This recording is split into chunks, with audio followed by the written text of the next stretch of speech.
오늘의 세 번째 이슈 인물은 피의자 신분으로 검찰에 출석해 조사를 받고 있는 최은영 전 한진해운 회장입니다. 관련 내용 백성문 변호사 모시고 자세히 짚어보겠습니다. 네, 어서 오세요. 네, 안녕하세요. 네, 우선 오늘 검찰에 출석한 이 최은영 전 한진해운 회장 어떤 인물인지 좀 간략하게 설명 부탁드립니다. 일단 신격호 롯데 총괄회장의 조카입니다. 네. 그리고 1985년에 한진그룹에 이제 그 당시 조소 회장하고 결혼해서 화제를 낳았는데요. 그 후에 이제 2006년도에 조소 회장이 이제 사망을 하게 되고 2007년에 바로 이제 남편의 회사였던 한진해운을 직접 이제 경영을 하게 됩니다. 네. 그래서 그 당시에 좀 기억이 나는 게 기자간담회에서 이런 얘기를 했었어요. 나는 회장이 아니라 대모다. 그래서 굉장히 그 기업 내에서 사실 이미지도 굉장히 좋았고요. 소위 데모 마케팅으로 재계에서도 굉장히 관심을 많이 받았었거든요. 근데 사실 2008년부터 이제 글로벌 금융 위기나 이런 문제 때문에 해오는 굉장히 힘든 상황이 돼서 이제 2014년에 어쩔 수 없이 뭐 경영 부실의 책임을 지고 물러나게 됐고요. 네. 그 후에 지금 조양호 회장에게 경영권을 넘겼고 현재는 뉴스홀딩스라고 외식 사업에 진출해서 지금 그 회장직을 맡고 있는 상황입니다. 네, 스스로 뭐 데모다라고 밝힐 정도로 이미지가 좋았다고 말씀해 주셨는데 네. 지금은 뭐 먹튀가 아니냐 이런 네. 오명까지 쓰게 될 상황에 처했습니다. 자, 앞으로 검찰이 어떤 부분에 초점을 맞춰서 조사를 하게 됩니까? 사실 이번에 가장 큰 문제는 이제 한진해운이 굉장히 어려워져서 네. 채권단에 일단 이번에 그 워크아웃이나 법정 관리 가기 전에 그 협약을 신청을 했는데 그 부분을 사실 내부 정보를 알고 주식을 미리 팔아서 그게 이제 올해 4월 한 6일부터 20일까지거든요.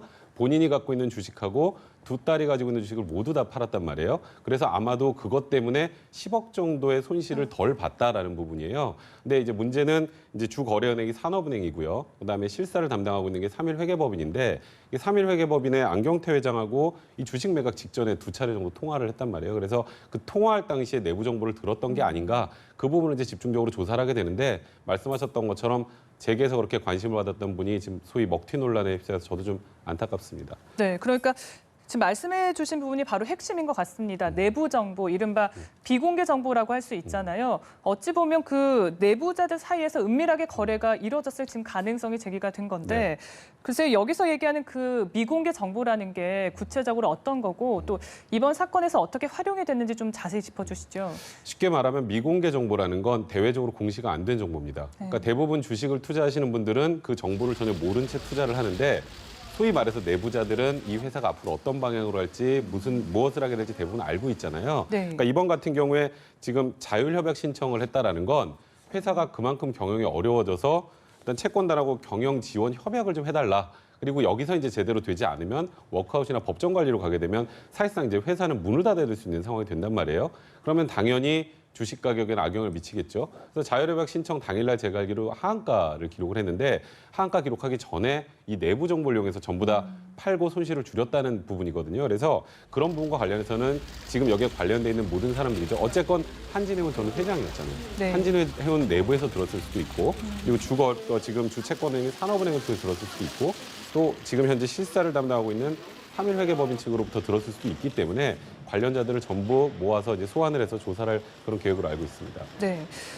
글쎄요. 자, 이렇게 보면 사실 사회 지도층이 이런 논란에 휩싸인다는 것 자체가 국민들께서 어찌 보면 더 따가운 시선을 보내지 않나라는 생각이 드는데 이런 논란에서 자유롭지 못한 인물이 또 있습니다. 바로 진경준 검사장인데 좀 관련 내용 얘기 나눠보도록 하겠습니다. 지금 주식을 매입할 때 그 쓴 자금의 일부가 넥슨에서 준 돈이다 이런 얘기가 지금 밝혀진 거죠? 그러니까 사실 진경준 검사장 같은 경우에 최초에 이게 의혹이 불거지고 나서 그거는 내 돈으로 샀다였어요. 최초에는. 네. 그리고 조금 지나서 내 돈하고 장모돈을 합해서 샀다라고 했는데 그 이후에 이제 결국 밝혀지게 된 내용이 넥슨을 통해서 이 주식 매입 자금을 받았다라는 거거든요. 근데 당시 넥슨의 지금 얘기도 좀 납득이 좀 곤란한 건데 이 주식을 팔 사람이 최대한 빨리 잔금을 치러달라고 해서 일단 급히 돈을 빌려줬고 그 돈은 다 받았으니 문제 없다는 취지인데요. 지금 진경준 검사장 같은 경우에는 그 주식을 매입한 것도 매입한 거지만 그 넥슨 주식이 일본에 이제 상장이 되고 나서 한 120억 상당의 시세 차익을 얻은 상황이잖아요. 네. 그러다 보니까 검찰에서도 진경준 검사장의 이 지금 좀 거짓말 의혹과 관련해서 시세 차익이 너무 크고 이게 소위 뇌물이 될 수 있다라는 지금 판단을 하고 있고요. 네. 그리고 공소시효가 지났을지라도 이 부분은 정확하게 수사를 하겠다라는 입장으로 지금 알려지고 있습니다. 네, 그러니까 이게 뇌물이 될 수 있다라는 그런 판단을 검찰 측에서 하고 있다라고 말씀해 주셨는데 실제로 그 2000년대 초반이면 벤처 네. 붐이 일었던 그런 시기입니다. 당시에 이런 주식을 뇌물로 주는 그런 관행이 있었다고 하더라고요. 사실 이제 비상장 주식 같은 경우에는 네. 대외적으로 누가 팔았는지 누가 샀는지 잘 외부적으로 드러나질 않아요. 그리고 여기서도 결국 또 그 내부자 정보들이 나옵니다. 미공개 정보들이 외부적으로 알려지기 전에 이제 상장하기 직전에 뭐 비상장 주식을 주게 되면 그 나중에 몇 배 세차익을 보는 경우가 있거든요. 네. 그래서 그거를 은밀하게 로비로 굉장히 많이 활용을 했어요. 그리고 진경주 검사장이 그 당시에 금융정보분석원에서 근무를 했었단 말이에요. 그 이후에 네. 지금 넥슨 주식을 취득한 거라 혹시 이게 그 뭔가 그 이후에 그러니까 넥슨의 그 내부적인 문제를 좀 해결해 달라는 취지로 뇌물로 주는 게 아니냐는 의혹이 나오는데 사실 2008년에 방송국 PD 사건이라고 좀 유명한 사건이 있었습니다. 네. 그 당시에 이제 연예기획사인데요. 팬텀 엔터테인먼트가 이제 비상장 주식을 다 PD들한테 나눠준 거예요.